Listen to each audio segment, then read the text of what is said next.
사람에게 성숙한 사람이 됩시다 라고 인사하시기 바랍니다. 할렐루야.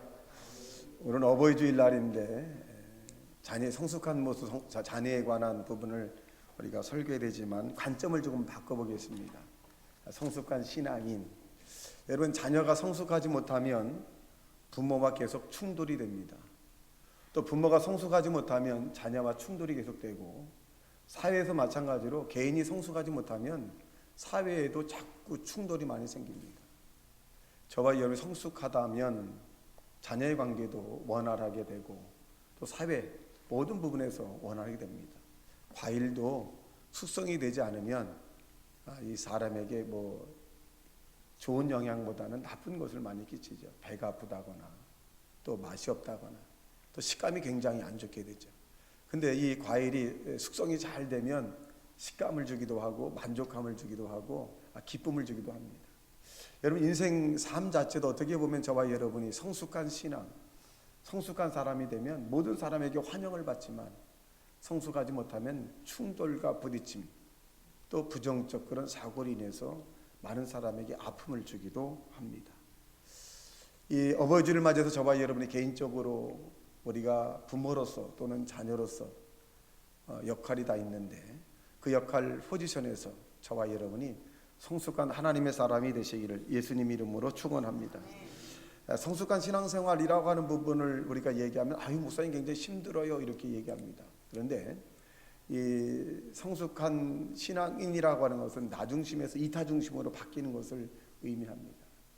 그래서 이 성숙한 신앙생활을 하게 될 때 영혼이 잘된 같이 범사가 잘 되고 강건한 축복이 되고, 또 모든 것이 합력하여 선을 이루게 되고 우리의 삶을 통해서 하나님이 영화로움과 존귀함을 받을 수 있게 된다는 것입니다. 이는 신약 성경 가운데 부모의 노릇을 가장, 다시 말하면 이 부모 가운데 가장 성숙한 사람을 꼽으라고 한다면 누구냐? 디모데의 어머니와 외할머니를 뽑을 수가 있습니다. 디모데의 어머니와 외할머니라고 하는 하나님의 사람은 이 디모데를 아주 성숙한 하나님의 사람으로 양육을 했습니다. 그래서 디모데의 어머니는 누구냐? 유니게라고 하는 사람이고, 외할머니는 누구냐? 노이스라고 하는 사람입니다. 그래서 이 초대교회 때 가장 성숙한 이 사람을 양육한 사람 가운데 한 사람이다라고 볼 수가 있습니다.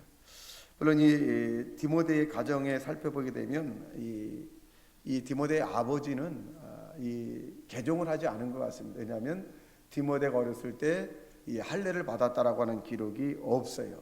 그 내용을 볼 때 아마 이 디모데의 아버지는 그냥 유대교로서 그냥 남아 있었던 사람이고, 추후에 나중에 이제 개종을 해서 예수 믿는 사람으로 이제 바뀌었을 것이다, 이렇게 추정을 할 수가 있습니다. 여러분, 우리가 가정에서 보면 어머니 역할이 굉장히 큽니다. 어릴 때 보면 어머니의 말을 굉장히 잘 듣다가 또 장성해서 보면 아버지와의 코드가 맞춰서 대화를 이어가는 걸 알 수 있어요. 손자가 오게 되면 할아버지보다도 지금 할머니를 굉장히 많이 따라요. 그래서 아마 이 모성애적인 이런 부분이 있기 때문에 그런 것 같습니다.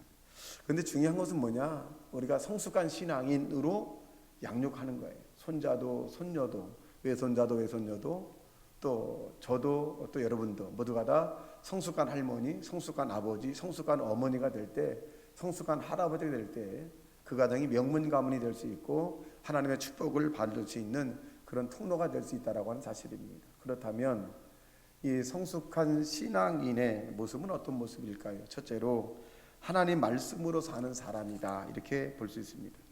디모데후서 3장 14절의 내용을 보면, 그러나 너는 배우고 확실한 일에 거하라.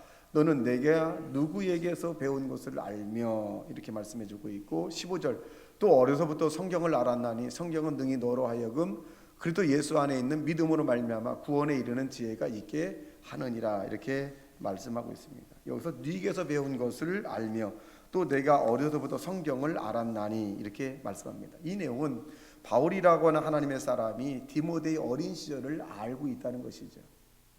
그 내용이 뭐냐? 이 디모데라고 하는 사람은 어머니와 외할머니로부터 철저하게 하나님 말씀 중심으로 양육을 받았던 사람이다는 것을 이 바울은 기억을 하고 있는 것입니다. 여러분, 이 어머니 아버지의 영향, 학교의 교육도 굉장히 중요하지만 더 중요한 것은 가정 교육입니다. 이 사회학자들이 얘기하기를 사회에 문제가 있는 것이 아니라 오늘날 가정의 문제로 말미암아 사회가 문제가 생겼다 이렇게들 이야기합니다. 여러분, 특별히 저와 여러분이 신앙인으로서 세상의 학문도 많이 가르쳐야 합니다마는 하나님의 말씀을 잘 가르쳐서 하나님의 뜻대로 사는 경건한 성숙한 신앙인으로 양육되는 저와 여러분 되시기를 주님의 이름으로 축원합니다. 잠언서 22장 6절의 말씀에 보면 마땅히 행할 길을 아이에게 가르치라 그리하면 늙어도 그것을 떠나지 아니하리라 이렇게 말씀하고 있습니다.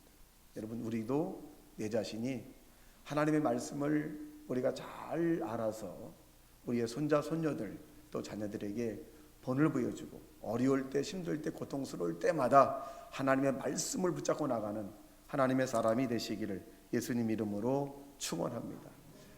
둘째로 보면 믿음으로 삶을 보여주는 삶이다 이렇게 볼 수 있습니다. 디모데후서 1장 5절에 보니까 이는 내 속에 있는 거짓 없는 믿음이 있음을 생각함이라. 이 믿음은 먼저 내 외조모 노이스와 내 어머니 유니에게 속해 있더니 내 속에도 있는 줄 확신하노라. 디모데를 보니까 바울이라고 하는 사람이 어떻게 판단을 했냐면 거짓이 없는 믿음으로 자란 것을 봤다는 것입니다. 그런데 이 디모데를 보니까 내 어머니와 내 외할머니의 모습이 보인다 이렇게 얘기합니다. 그것은 뭐냐? 철저하게 믿음의 삶을 산 모습이 보인다라고 말합니다. 여러분, 신앙이라고 하는 것은 저와 여러분이 말로만 전수되는 것은 아닙니다. 신앙은 어떻게 보면 가정의 생활 가운데 그 모습이 전수되는 것을 알 수 있습니다. 여러분, 우리가 어려움을 당할 때 아이들 앞에서 아이고 힘들다 죽겠다 아니면 다른 사람에게 원망과 불평하는 모습을 듣고 자랐다면 그 아이는 어머니가 믿는 신앙에 대해서 한번 회의를 느낄 수가 있다는 것입니다. 인터넷 조사에 보면 이렇게 얘기합니다. 교회 가기 싫은 이유 가운데 네다섯 번째 가운데 하나가 뭐냐? 우리 어머니 아버지 때문에 교회 가기 싫다 이렇게 얘기합니다. 그 이유가 뭐냐 했더니 이 교회에서는 정말 신앙생활을 잘한다는 거예요. 정말 교회에서는 하나님을 믿는 철저한 신앙인데 집에 오면 정반대라는 것이에요.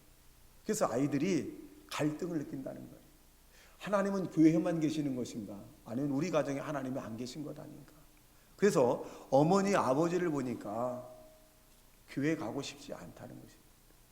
우리는 어떻게 보면 교회 생활과 가정의 생활이 똑같아야 되고 언행일치의 삶을 살아야 우리의 자녀들 또 손자 손녀들 외손자 외손녀들이 신앙생활을 잘 할 수 있다는 사실로 믿어 저와 여러분이 더 철저하게 삶의 모습에 많은 이들에게 보여주는 하나님의 사람이 되시기를 주님의 이름으로 축원합니다. 여기 또 보니까 이 디모데의 눈물이라고 하는 부분이 나옵니다. 디모데가 눈물 흘리며 이 생각하고 기도했더라. 이 부분들은 이 바울이 이 디모데를 기억할 때 눈물의 기도. 그러니까 이 바울이 디모데를 바라볼 때 디모데는 늘 하나님 앞에 눈물로 기도했다는 것이죠. 여러분, 하나님 앞에 눈물로 기도한다는 것은 뭐냐? 그 믿음이 살아있다는 것입니다.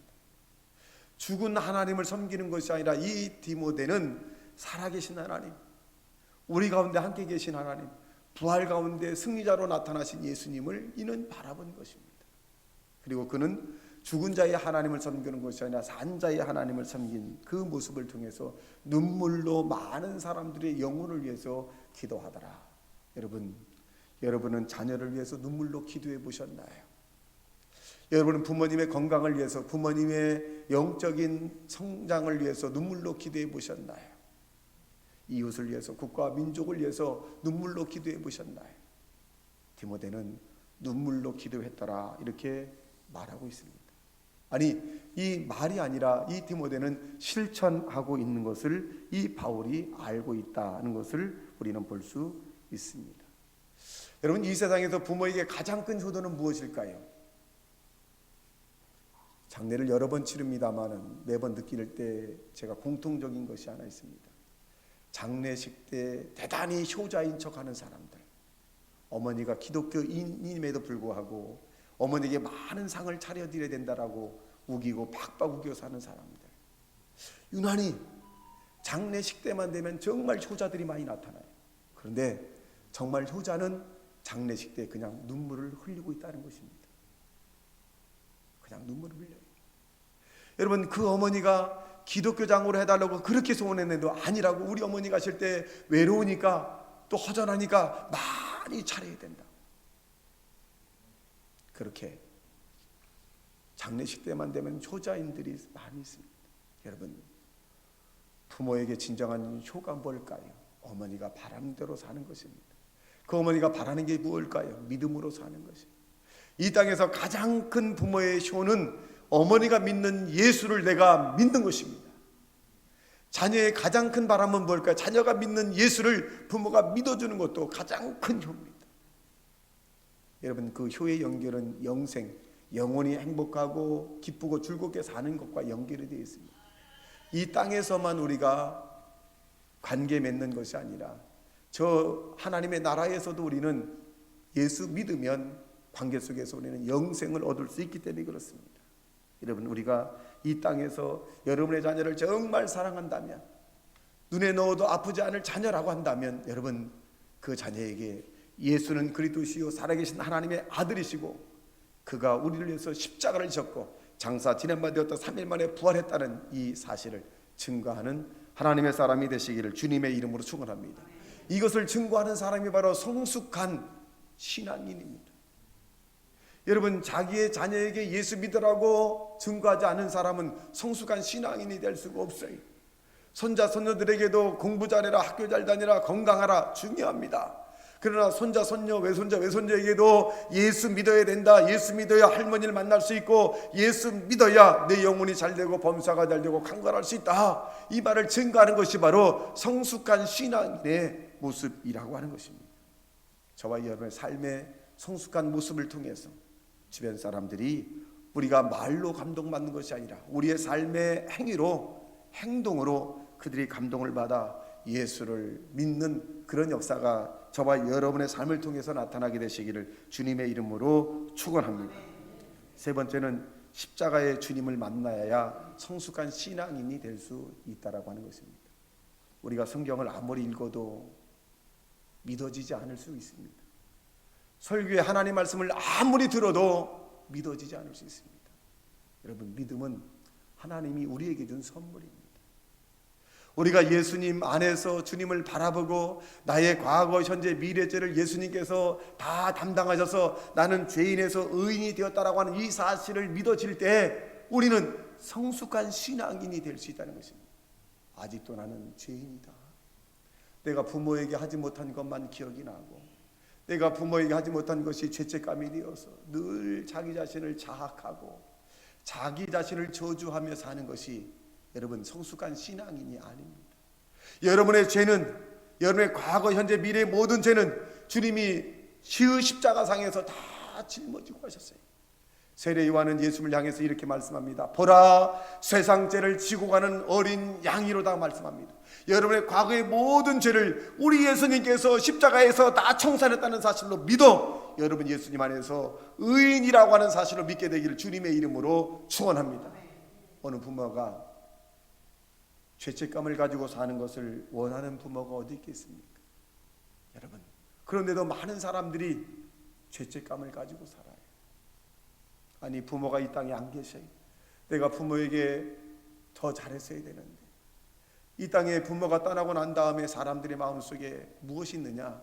잘못한 것만 자꾸 기억이 나요. 아니, 잘했는데도. 여러분이 잘못한 죄책감이 그 사람을 망가뜨립니다. 여러분, 보라, 이전 것은 지나갔으니 보라, 새 것이 되었다라고 말씀한 것처럼 저와 여러분이 과거의 부모에게 잘못한 모든 것이 있다면 여러분 회개하고 예수님께서 다 용서해 준 걸로 믿고 여러분 살아계신 여러분 어른들에게, 주변 사람에게 예수님 이름으로 잘 섬기고 예수님 이름으로 사랑하는 하나님의 사람이 되시기를 주님의 이름으로 축원합니다. 그러면 십자가 안에서 내 죄가 용서받았다라고 하는 그런 믿음이 있을 때, 그런 확신이 있을 때 그는 성숙한 신앙인이 될 수 있는 것입니다. 사단은 도덕자라고 죽이고 멸망시키는 것인데 우리에게 계속적으로 죄인이라고 얘기합니다. 여러분, 사단과 마귀는 같은 의미인데 이 마귀는 뭐냐? 나쁜 일을 행하는 자예요. 나쁜 자식이에요. 그래서 늘 나쁜 자식은 늘 나쁜 생각을 심어줘요.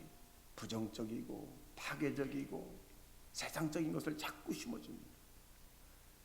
예수님께서 우리에게 보내준 성령은 좋으신 분입니다. 내가 온 것은 생명을 얻게 하되 더 풍성히 하려 함이라 라고 말씀합니다. 그러므로 십자가 안에서 주님을 만날 때 우리가 성숙한 신앙인이 된다는 사실을 믿게 되길 주님의 이름으로 축원합니다. 우린 십자가 안에서 저주가 해방받았다는 사실을 인정해야 합니다. 우린 예수 안에서 이미 나무 십자가에서 주님이 철저하게 저주를 감당하셨음에도 불구하고 우린 스스로가 그렇게 할 때가 있어요. 나는 못난 사람이다. 나는 배운 것도 부족하고 내가 하는 일들마다 너무나도 나는 실수에 계속 연속이다. 아이고 나 같은 사람. 여러분의 저주는 예수님께서 그 십자가에서 다 청산했으니 여러분은 저주받은 인생이 아니라 여러분 복받은 인생으로 바뀌었다는 사실을 믿게 되길 주님의 이름으로 축원합니다. 예수님 때문에 우리가 저주받은 인생에서 복받은 인생으로 바뀐 것이에요. 그러므로 여러분은 부요의 의식, 나는 예수님 이름으로 복받은 인생으로 살아가는 하나님의 사람이 되시기를 예수님 이름으로 축원합니다. 이런 믿음을 가지고 살 때 다른 사람에게 상처를 주지 않습니다. 자기 자신이 늘 부족하다고 생각하고 저주받았다고 생각하고 안 되는 사람이라고 생각하고 못났다고 생각한다면 이 사람에게 긍정적인 말이 나갈 수가 없습니다. 또 다른 사람을 응원하거나 지지하거나 기도해 줄 수가 없어요. 자기 자신이 그런 그 부정적 그런 환경의 마음에 꽉 들어찬 사람이 어떻게 다른 사람을 격려하고 다른 사람을 위로하고 다른 사람을 사랑할 수 있겠습니까? 여러분 십자가 안에서 저와 여러분의 저주를 예수님이 다 청산했다는 사실로 믿어. 여러분 저와 여러분은 복 있는 사람으로 주님이 만들어줬다는 사실을 믿게 되길 주님의 이름으로 축원합니다. 우리는 십자가 안에서 영원한 생명을 얻는다는 사실을 우리는 인정해야 됩니다. 하나님이 세상을 이처럼 사랑하사 독생자를 주셨으니 이는 저를 믿는 자마다 멸망하지 않고 영생을 얻게 하려 하십니다. 하나님의 아들이 이 땅에 온 것은 모든 사람들을 믿어 구원받게 하려는 것이고 모든 사람을 멸하려고 온 것은 아닙니다. 그러면 저와 여러분은 예수 그리스도를 믿음으로 말미암아 영원한 생명을 얻었다는 사실로 믿어 이 땅에서 담대하고 자신감 있게 담당하게 살아가기를 주님의 이름으로 축원합니다. 저와 여러분은 주님 말씀한 대로 너희는 마음에 근심하지 말라. 하나님을 믿고 나를 믿으라. 내가 처소를 예배하러 가느니 처소를 예배하면 너도 나 있는 곳에 있게 하리라 라고 말씀합니다. 저와 여러분은 영원한 천국을 소유한 자입니다. 영원한 천국을 소유한 자답게 여러분 할 수 있다 하면 된다 해보자. 하나님께서 내게 능력 주시는 자 안에서 내가 모든 걸 할 수 있다라고 하는 그런 담대함으로 세상을 살아가는 하나님의 사람이 되시기를 주님의 이름으로 축원합니다. 두려워하지 말라. 놀라지 말라. 내가 너와 함께함이니라. 하늘과 땅을 주신 그 하나님이 여러분의 하나님이고 그 하나님이 여러분을 도울 것이고 여러분을 이끌어 줄 것이고 여러분과 함께 성령으로 우리를 인도해 준다는 사실을 믿게 되길 주님의 이름으로 축원합니다. 그 십자가 안에서 주님을 만날 때 우리는 성숙해질 수 있습니다. 지식으로 성숙할 수 없습니다. 경험으로 성숙할 수 없습니다. 오로지 십자가 안에 주님을 만나게 될 때 나도 모르게 성숙하게 돼서 이해하게 되고 응원하게 되고 지지하게 되고 감싸주게 되고 그리고 모든 형편과 처지를 서로가 공감할 수 있는 능력이 하나님으로부터 우리에게 일어난다는 것입니다. 사랑하는 성도 여러분, 저와 여러분이 예수님 안에서 주님을 만남으로 성숙한 신앙인이 되시기를 주님의 이름으로 축원합니다. 다 같이